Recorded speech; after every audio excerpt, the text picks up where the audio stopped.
La question européenne avec Étienne. Bon, on a trop parlé, ce qui fait que je vais pas avoir le temps, s'il nous reste 1h15, je ne vais pas avoir le temps de vous parler à la fois de la monnaie, de la création monétaire, du financement de l'économie qui pourrait se faire autrement qu'aujourd'hui,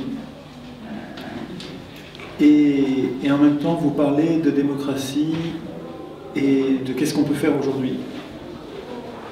Alors, je vais vous parler un quart d'heure de monnaie, pas plus. Je vais vous en parler un petit peu, parce qu'il y a quand même 2-3 trucs très originaux dont je voudrais juste semer la graine dans votre esprit. Et puis vous trouverez sur le net des conférences complètes sur la monnaie qui vous permettront d'en savoir un peu plus, d'avoir le détail. Mais le plus important de ce que j'ai à vous dire aujourd'hui, ça concerne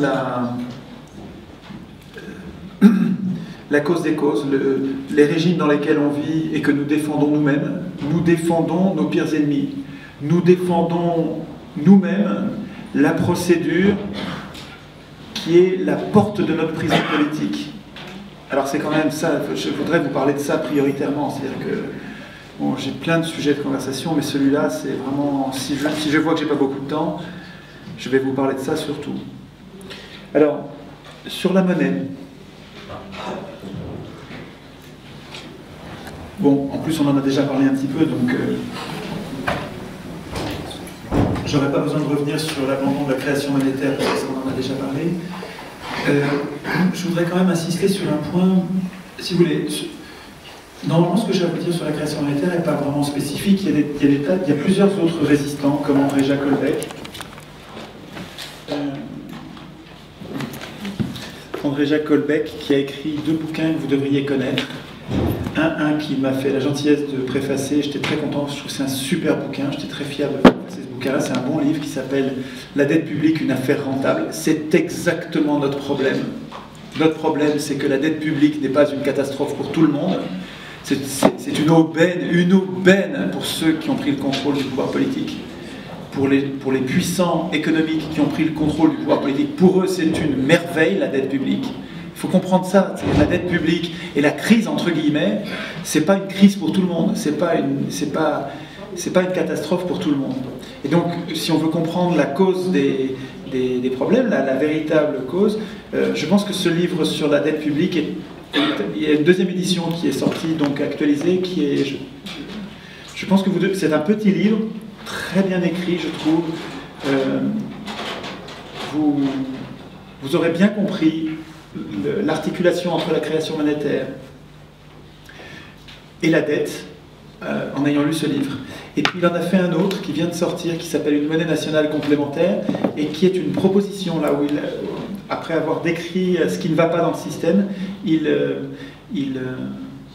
élabore un projet alternatif. Alors il l'avait déjà fait avant, c'est quelqu'un qui réfléchit à une organisation, il parle de l'écosociétalisme, qui est une idée vachement maligne, qui est bien pensée, c'est difficile de rentrer dedans parce qu'on se dit, est-ce que ça vaut le coup de se donner du mal si ça ne va pas advenir? C'est toujours ça, quand on lit une utopie, on a du mal à y passer beaucoup de temps parce on se dit, si c'est qu'une utopie, il y a tellement de choses à apprendre.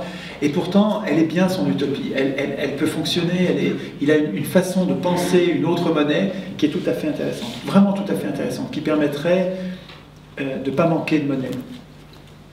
Parce que c'est ça notre problème en fait.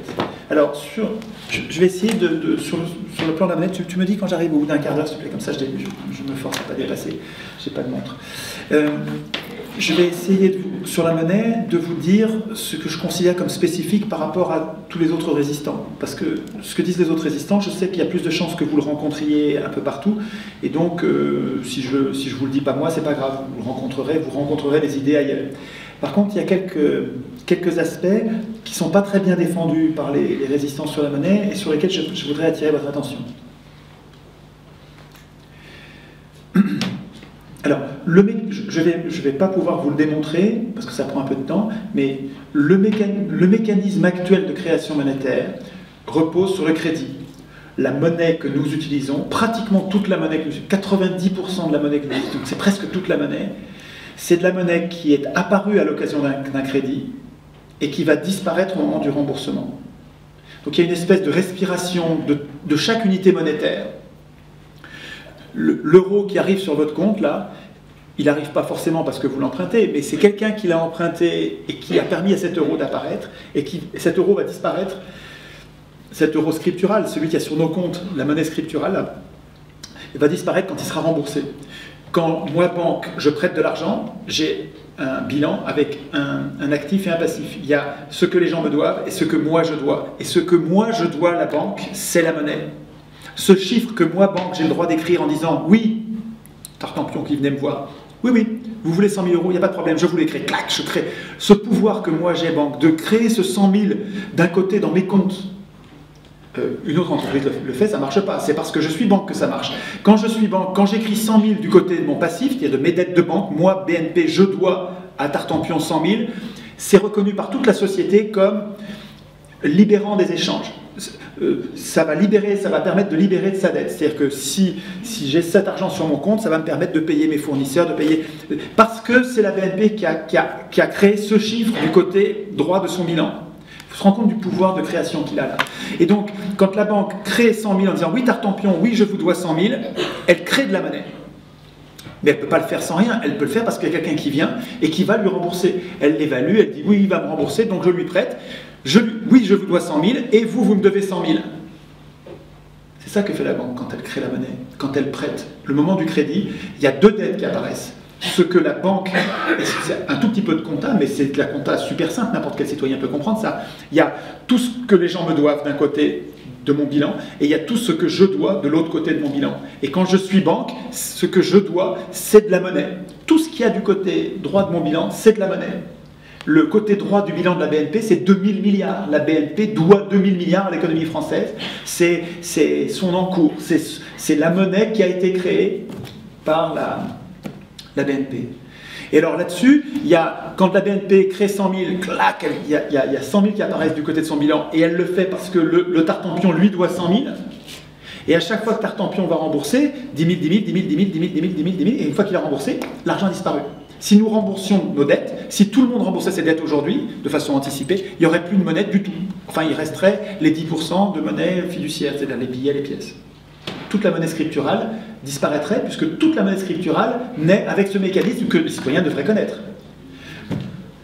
Quand vous allez voir l'argent, quand vous allez voir un banquier pour lui demander de l'argent, il ne l'a pas. Il va vous dire, il n'y a pas de problème, et il ne l'a pas. Il va créer l'argent pour vous le prêter, et noter en contrepartie que vous lui devez. Et en échange de ça, il va vous demander un intérêt. Et l'intérêt, sur 20 ans, c'est pratiquement la même somme. Alors que ça ne demande pas un travail qui justifie tant d'argent. Ça ne demande pas tant de travail de surveiller que je rembourse comme il faut pendant 20 ans. C'est trop cher l'intérêt. Enfin bon, peu importe. Non, pas peu importe, mais je veux dire, c'est évident. C'est évident, c'est pas la peine.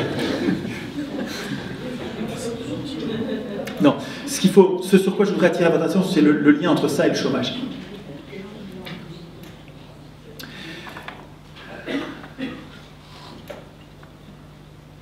Vous avez compris que ceux qui versent des salaires, pour verser des bas salaires, ont intérêt à ce qu'à l'extérieur de l'entreprise, il y ait beaucoup de gens qui n'aient pas de salaire. Pour faire pression sur ceux qui ont un salaire, pour qu'ils ne soient pas trop exigeants, dis donc tu sais combien il y en a qui attendent dehors. Alors, et ça marche, c'est simple, c'est basique, c'est super simple. Les gens qui versent des salaires ont un intérêt majeur à ce qu'il y ait le plus de chômage possible. Peut-être pas trop quand même, parce qu'il faut quand même que les gens gagnent de l'argent pour leur acheter leurs produits, mais suffisamment de chômage dehors pour que les salaires soient minimum. Mais ce n'est pas la seule raison quand même. Il y a des tas d'entreprises qui voudraient bien embaucher, mais qui n'ont juste pas d'argent, qui n'ont pas assez d'activité économique parce qu'il n'y a pas assez d'acheteurs. Mais il n'y a pas assez d'acheteurs parce qu'il n'y a pas assez d'argent dans le système. Il y a une corrélation forte entre la quantité d'argent disponible pour les acteurs normaux. Je ne vous parle pas des milliers de milliards qui sont entassés par des écureuils dingues, malades mentaux, qui en font des tas, à plus savoir qu'en foutre. Je ne vous parle pas de cet argent-là. Cet argent-là, il n'est pas disponible pour vous et moi.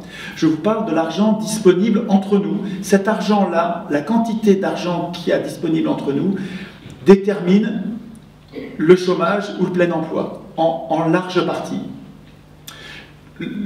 Ce qui me... Alors, j'ai plusieurs arguments qui vont dans ce sens-là, mais il y a un argument très fort qui me permet de vous dire ça, c'est que il y a plein d'expériences de monnaie parallèle qui sont menées dans des situations où les gens sont au bout du bout de la crise la plus terrible. 60-70% de chômage, plus personne ne travaille, les commerçants ne travaillent plus, ne vendent plus, les gens ne gagnent plus de salaire. C'est un cercle vicieux avec un assèchement de l'argent. Il n'y a plus d'argent.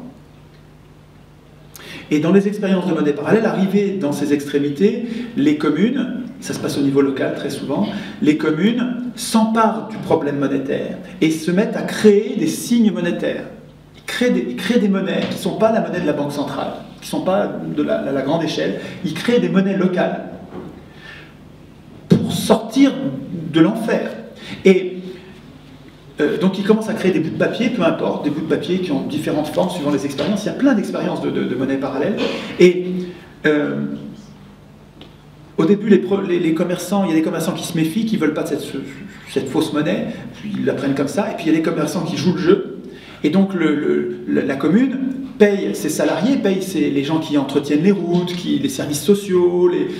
La commune distribue l'argent à ses fonctionnaires, qui dépensent l'argent, qui dépense l'argent, qui dépense l'argent, qui dépense l'argent. Ça infuse, l'argent infuse très vite. Et ce n'est pas des mois qu'il faut pour résorber le chômage, c'est des semaines, quelques semaines à peine. Ça va très très très vite. Quand les communes se réapproprient la création monétaire dans les situations dramatiques, là, le chômage disparaît presque tout de suite. Voilà ce qui me fait, moi, concrètement. Alors après ça, il y a des explications théoriques pour comprendre. Mais déjà, intuitivement, je trouve que les faits, les expériences de monnaie parallèle qui font disparaître le chômage me donnent envie d'approfondir le sujet en disant il y a un lien entre la quantité de monnaie. Et quand je vois les banques qui créent des milliers de milliards en ce moment, je dis mais normalement ça devrait régler le problème du chômage. Le problème c'est que ces milliers de milliards, ils ne reviennent pas dans notre circuit à nous, ils restent dans le circuit des super riches. On ne prête qu'aux riches, vous connaissez ce dicton, c'est une banalité, on ne prête qu'aux riches. Mais ce n'est pas une banalité qui compte énormément pour nous dans ce sujet-là. On prête qu'aux riches, ça marche, c'est vrai, parce que quand on prête à un riche, on ne prend pas de risque, il va nous rembourser. Et quand tu prêtes aux pauvres, tu prends un risque. Et les banques, elles n'aiment pas prendre des risques. À soi-disant, les professionnels du risque, tu parles. Ils ne prennent pas de risque, ils ne nous prêtent pas l'argent. Et donc, quand on leur donne des milliers de milliards, on n'en voit pas la couleur. Ce n'est pas pour vous les milliards. C'est pas pour nous. Donc, ce qu'il faudrait, c'est un système bancaire qui soit plus sous contrôle public pour que quand on lui donne de l'argent, ou quand on décide de l'argent, il le diffuse avec plus de capacité à prendre des risques, avec moins d'âpreté au gain, moins de volonté de se goinfrer en profit, moins de mobile de profit. En fait, c'est les banques nationales dont on a besoin.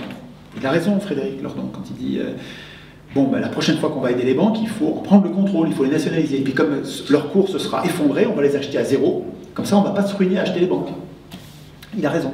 Il faut les nationaliser, il faut prendre le contrôle du crédit.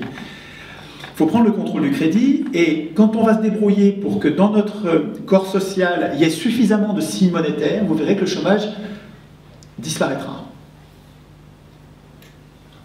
Ou diminuera tellement que vous aurez l'impression qu'on passe de l'enfer au paradis. Il y a un autre mécanisme. Combien? 5 minutes? Peut-être même pas, hein, je sens bien. Il y a un autre mécanisme important à connaître, c'est le fait que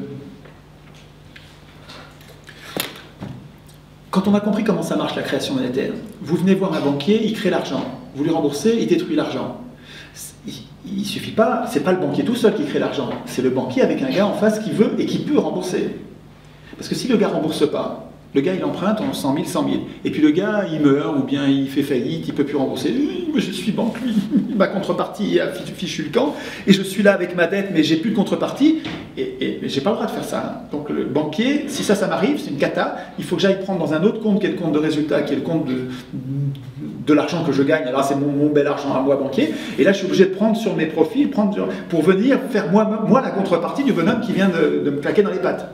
Donc c'est pas de la magie quand même, je peux pas créer de la monnaie, je suis banquier, j'ai besoin d'un gars qui va travailler pour le rembourser quand même, hein, et puis qui soit fiable. Donc je fais pas crédit à n'importe qui. En tout cas, ce qu'il faut comprendre, c'est que cette opération du crédit qui fait apparaître la monnaie, et qui fait cette monnaie qui apparaît, elle va circuler, c'est magique, enfin, ça sert à tout le monde. Il faut comprendre qu'un billet, pour prendre l'image, mais c'est l'équivalent d'un billet sur un compte en scriptural, c'est pareil. Vous prenez une somme d'argent sur un compte en banque, ça va circuler, ça va permettre de... La même somme d'argent va permettre, en passant de compte en compte, de compte en compte, elle va permettre de libérer plein d'échanges, elle va nous permettre d'exister, elle va nous permettre de travailler, de vivre, elle va nous permettre d'être utile et de vivre, de manger, c'est le même signe monétaire. Donc c'est très important qu'on ait des signes monétaires à notre disposition. Et donc, oui. Juste une question, la valeur de l'argent, elle est fixée comment? C'est ça que je comprends pas. Je ne sais pas comment répondre à cette question, c'est trop vaste, parce que j'ai 10 bouquins sur la question, je ne sais pas comment répondre rapidement là-dessus, mais je ne comprends pas pourquoi ça vous gêne dans le raisonnement que j'étais en train de décrire, parce que peu importe en fait. La valeur, c'est la confiance qu'on lui accorde. C'est-à-dire que si nous sommes d'accord pour dire que le signe euro est reconnu par toute la société comme ayant une valeur, après ça marche. Si nous y croyons, ça marche. C'est pour ça que je te dis, quand tu manques de monnaie, la commune décide... Comment? Du flanc. C'est du flanc, oui, c'est du flanc, c'est une convention. Oui, absolument. C'est très... On est d'accord que la seule valeur, c'est le travail. Ça se discute. Non, c'est même pas le travail. Ah, moi, c'est ce que j'en comprends. Oui, non, la seule richesse, la seule chose qui soit capable de créer de la richesse, c'est notre travail, ça c'est sûr. Voilà. Le capital permet de booster, d'améliorer, parce qu'avec une machine, tu te rends compte que tu es plus efficace, ça marche mieux. Hein. Le capital permet de booster l'efficacité du travail, mais sans travail, tu ne crées pas de valeur. Avec du capital tout seul, ils arrivent à créer du capital, et c'est une escroquerie pure et simple. Mais ce n'est pas une fatalité, c'est parce que nous l'acceptons, donc c'est une question de droit là. La machine qu'on acquiert, oui. Elle vient pas du capital, elle vient du travail d'un autre. Oui, mais elle a une valeur quand même, et donc l'argent qu'il a fallu pour... Oui, au bout du compte, toutes nos richesses peuvent se ramener du travail, c'est vrai. Mais tu te débarrasses pas du problème de la monnaie en disant ça, tu as raison. Enfin, vous avez raison, vous avez raison. C'est l'échange. La monnaie, elle sert à échanger. Elle sert à échanger, voilà. Et le problème, c'est qu'elle sert aussi à accumuler. Et comme elle sert à accumuler, tu as des écureuils qui deviennent malades et qui accumulent tellement qu'ils nous privent des signes dont on a besoin pour échanger. C'est ça notre problème, c'est que... On peut très bien vivre sans argent, sans monnaie. Non, moins bien. Non, moins bien. Je pense moins bien. C'est-à-dire que, non. Enfin, je pense qu'on va se créer des problèmes on va se créer plus de problèmes qu'on va en régler si on supprime la monnaie. Parce que la monnaie nous simplifie énormément nos échanges et donc nous permet d'avoir plus d'échanges. Donc nous permet d'avoir plus d'activités sociales utiles. Non, notre problème, c'est pas la monnaie. Notre problème, c'est les voleurs de monnaie, c'est les voleurs de création de monnaie, c'est ceux qui... Notre problème, c'est l'excès de quantité de monnaie. Il devrait y avoir un revenu maximum et un patrimoine maximum. Notre société, en observant que les gens qui ont trop d'argent ou qui gagnent trop d'argent deviennent dingues, un peu comme des drogués, ils en ont besoin de doses de plus en plus fortes, et puis... le problème, c'est que s'ils sont drogués, qu'ils se droguent, mais le problème, c'est que l'argent qu'ils prennent, il nous manque après. Et on n'a pas de système qui permette de créer l'argent qu'ils prennent. Donc on finit par se retrouver en pénurie de monnaie, et donc en situation de chômage ou autre. Mais, donc notre problème, c'est pas la monnaie, c'est les institutions qu'il y a autour de la monnaie qui devraient, si elles étaient bien pensées, éviter les effets pervers, les maladies de l'utilisation de la monnaie, tu comprends? Mais je pense que la monnaie, en nous sortant du troc, nous facilite la vie beaucoup. Et donc il ne faut pas l'abandonner. Je pense qu'il faut garder la monnaie, mais il faut reprendre le contrôle public de la monnaie. Et sur la propriété des moyens de production, c'est un autre sujet, je pense qu'on sera d'accord, mais je le mets de côté exprès parce que je trouve que, par rapport à la monnaie, c'est hors sujet, c'est autre chose. C'est un sujet intéressant, passionnant, super important, mais je pense que c'est autre chose par rapport à la monnaie. Là, le temps pour la monnaie est terminé. J'ai répondu non, donnez-moi encore une minute. Une minute pour conclure. Encore une minute. Le temps, c'est de l'argent. Non, c'est bien plus important que l'argent. Il y a quand même des expériences de société récemment qui ont fonctionné, récemment à l'échelle de l'humanité, on s'entend bien, qui ont fonctionné sans monnaie. Oui, mais c'est très pauvre. Hein, ouais. Ah, ça se discute. L'Espagne, je prends l'exemple espagnol parce que c'est un exemple que je défends dans mon mon aspiration politique et dans le projet que je défends, le Levant, en 1936, abolit la monnaie dans les collectivités. Beaucoup de collectivités abolissent la monnaie. Il y a une augmentation de la production. Le vent, ça s'écrit comment? Le Levant. Le Levant. Dans les collectivités libertaires du Levant. Ça s'écrit comment? Pardon? Ça s'écrit comment? Le Levant, L-E-V-A-N-T. Et pour une recherche intéressante, le CLUEA. C'est C-L-U-E-A, donc c'est des initiales en espagnol. C'était la structure qui avait été fondée par l'UGT et la CNT espagnole, qui se chargeait de produire les agrumes, le vent, donc qui était la rentrée de devises pour la République espagnole. Ils ont supprimé la monnaie et ils ont réussi à produire plus. Ils ont supprimé la monnaie à l'intérieur. Oui. Ils exportaient. Ils sont restés productifs et arrivent à avoir leurs échanges. La production a augmenté. C'est très intéressant, ça m'intéresse. Hein. Je ne connais pas l'expérience. Ok, donc non, mais c'est possible que je me trompe là-dessus, tout à fait. Un bouquin intéressant que je peux vous donner, c'est Frank Mintz. Comment? Frank Mintz, M-I-N-T-Z, les collectivités libertaires en Aragon, il me semble. Et combien de temps sont durés? Moi, jusqu'à ce que ça soit réduit, toutes les expériences. Remettre en place l'État, un État fort. Toutes les expériences. On va essayer d'enchaîner sur le sujet suivant. Donnez-moi juste une minute. Toutes les expériences. Je suis désolé.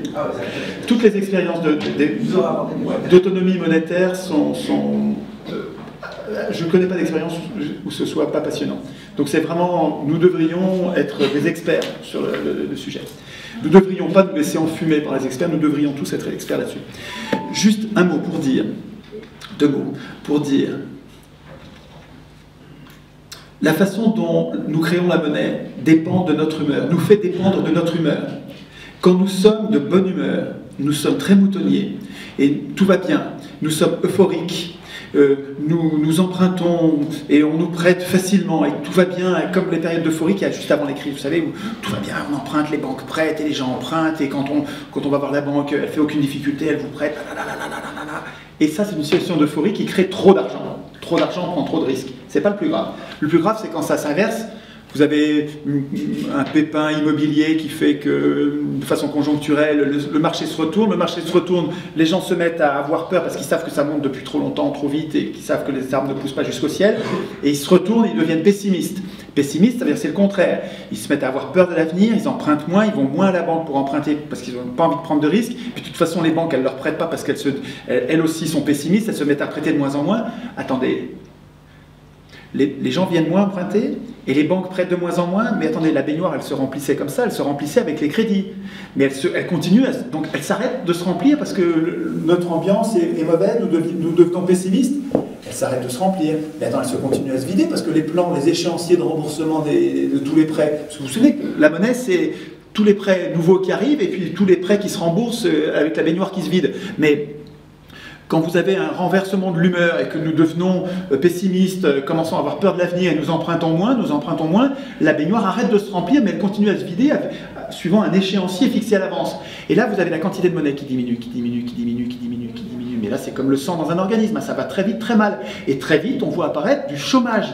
Du chômage, pas parce qu'il y a des méchants qui ne veulent pas nous en... Non, là, c'est pour autre chose. C'est parce que les gens n'ont pas d'argent pour payer les gens. Et les gens n'ont pas d'argent pour acheter les produits. Et donc les gens ne vendent pas, les entreprises ne vendent pas. Il y a un phénomène, un cercle vicieux, débile. Mais c'est parce que le système de création monétaire dépend de notre humeur. C'est-à-dire que si nous sommes heureux et confiants dans l'avenir, nous créons trop de monnaie. Et si nous sommes plutôt tristes et plutôt pessimistes, nous n'en créons pas assez. Mais il ne devrait pas y avoir de rapport. Nous devrions avoir une quantité de monnaie qui est indépendante de notre humeur, qui est dépendante de nos besoins. Et je veux dire, les paradis fiscaux ne jouent pas sur le... Si, parce que tu as plein d'argent qui fout le camp. Tu as plein d'argent qui fout le camp dans les paradis fiscaux. Il est caché, il est caché, leur circuit, et puis il nous manque. Alors ce qu'il faudrait, c'est qu'on ait des machines à fabriquer de la monnaie, mais de façon empirique, puisque les paradis fiscaux, il y a beaucoup qui est caché. Il faudrait qu'on ait des mécanismes. Idéalement, si on voulait garder ce système, il faudrait quand même que les États puissent, en voyant qu'il y a moins d'argent, en recréer, pour que l'organisme récupère au moins le minimum dont il y a besoin pour fonctionner. Et puis si on voit qu'il y en a trop, qu'on a un mécanisme qui permette de le détruire. Il faudrait qu'on ait un système qui permette qu'on ait dans notre corps social suffisamment de signes monétaires pour pratiquer nos échanges sans en avoir trop pour avoir de l'hyperinflation et sans en manquer pour ne pas avoir de chômage.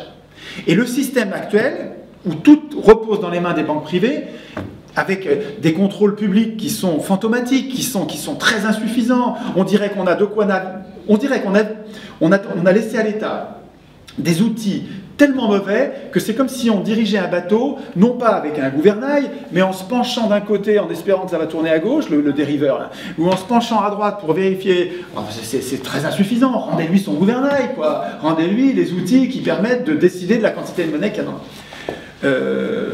Et sur le financement,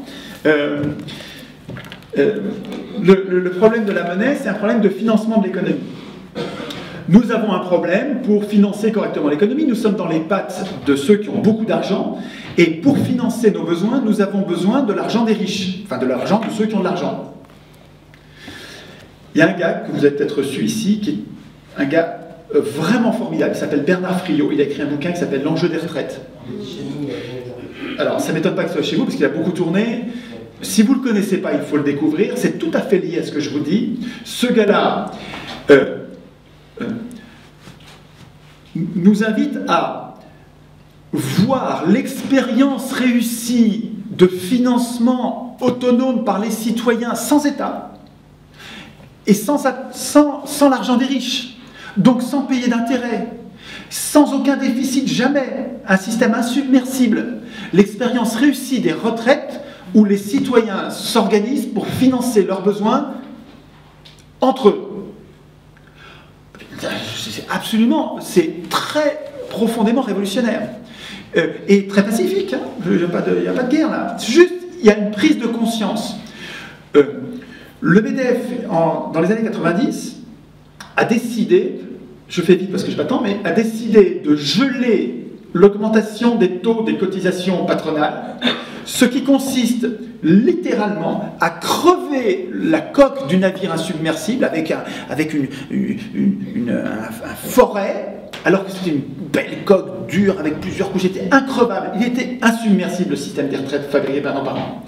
Le système consiste à dire, c'est résumable, ça se résume en 30 secondes, nos parents, à sortir de la guerre, ruinés, hein, le pays dévasté, ont décidé, alors qu'ils n'avaient pas le rond, ils ont décidé qu'on allait payer les retraites de cette année avec les richesses produites cette année. Comment on fait? Eh bien, juste l'année d'avant, où on sait exactement combien il va y avoir de salariés l'année prochaine, on sait exactement combien il va y avoir de retraités l'année prochaine, et on sait donc combien on va créer de richesses, combien on va distribuer de salaires, et on sait combien on aura à verser de retraite. Eh bien, on fait une règle de 3, et on sait exactement combien il faut de cotisation. Et on décide donc, cette année, non pas pour 20 ans, on s'en fout dans 20 ans, on décide cette année pour l'année prochaine, pour que nos vieux aient une vieillesse digne, on décide, et puis on décide ça de façon sociale, quoi, hein, on décide que le taux de cotisation pour les retraites, ça va être de temps pour que le régime il soit à zéro, ni de bénéfice, ni de perte, équilibré. Équilibré sans avoir besoin de l'argent des riches, donc sans avoir besoin de leur emprunter, donc sans avoir à payer d'intérêt. C'est anticapitaliste, ça. Et ça marche. Et ça marche depuis la Deuxième Guerre mondiale. Ça marche depuis la Deuxième Guerre mondiale. Ça donne parfaitement satisfaction. C'est sur des volumes immenses. C'est des centaines. C'est 13% du PIB qui est à 2000 milliards. C'est 260 milliards. 260 milliards par an. 260 milliards par an, c'est des sommes colossales sur des engagements à 40, 50, 60 ans, des engagements de très long terme, que nous savons très bien gérer avec des caisses paritaires qui sont... Il n'y a pas besoin d'État. C'est fabuleux, ce truc-là, il ne faut pas le rater. Et donc l'idée, dans le lien avec la création monétaire et notre besoin de financement, ce que dit Friot, il est gonflé, il dit pourquoi est-ce que ce système des cotisations qui nous émancipe par rapport à l'épargne, qui nous permet de financer l'économie sans épargne, sans appel à l'épargne. Ce système des cotisations sociales, qu'il ne faut pas appeler des charges sociales. Philoche a raison, il dit c'est du bonheur social, c'est pas des charges sociales. Les cotisations sociales, c'est du bonheur social, c'est pas des charges sociales. C'est idéologique d'appeler ça. Il ne faut pas vous laisser faire. Faites la grève du mot charge sociale. Il faut pas laisser... C'est du salaire différé. Oui, voilà, absolument. Donc juste, il est 21h30. Je suis désolé. On termine dans 3 quarts d'heure, dernière Bon, minute. donc, ok. Donc, faites.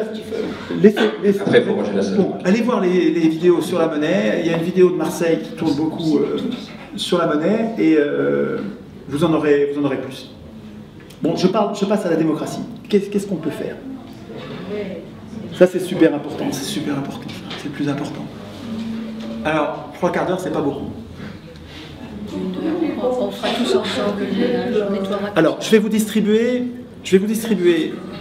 3 documents. Un résumé sur la monnaie. Il y a une bibliographie à la fin qui vous permet d'approfondir le sujet. Ça, c'est sur la monnaie. Peut-être tu leur donnes puis ils font passer. Je ne sais pas s'il y en a assez. S'il n'y en a pas assez, il en reste des pas agrafés là.